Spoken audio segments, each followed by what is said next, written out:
আসসালামু আলাইকুম, কেমন আছেন সবাই? আজ পটুয়াখালী খাবার ব্লগে আপনাদের সবাইকে স্বাগতম। আমি আর আমার হাজবেন্ড আজ দুপুরে একটু স্পেশাল কিছু খাওয়ার জন্য বের হলাম। তো আজকে চলে এলাম পটুয়াখালীর জনপ্রিয় হাজি কাচ্চি ঘরে। এখানে আসার পর পরিবেশটা বেশ দারুণ লাগলো, পরিচ্ছন্ন এবং বেশ খোলামেলা। মেনু দেখার পর দেরি না করে আমরা অর্ডার করে ফেললাম তাদের সিগনেচার বাসমতি কাচ্চি।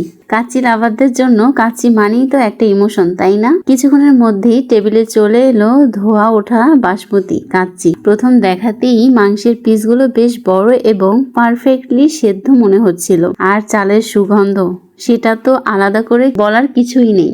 বাসমতি সেই সরু আর ঝরঝরে চালের সাথে মাংসের মশলার কম্বিনেশনটা দেখেই জিভে জল চলে আসে। আমরা খাওয়া শুরু করলাম। মাংসটা ছিল একদম মাখনের মতো নরম, মুখে দিলেই মিলিয়ে যায়। সাথে আলু আর সালাদ সব মিলে দারুণ এক স্বাদ। পটুয়াখালীতে যারা ভালো মানের বাসমতি কাচ্চি খুঁজছেন তারা একবার হলেও এখানে ট্রাই করতে পারেন। সব মিলিয়ে আমাদের দুজনেই খুব তৃপ্তি করে খেয়েছি। আপনারা যদি এখানে আগে খেয়ে থাকেন তবে কমেন্টে জানাতে ভুলবেন না আপনাদের অভিজ্ঞতা কেমন ছিল। ধন্যবাদ সবাইকে।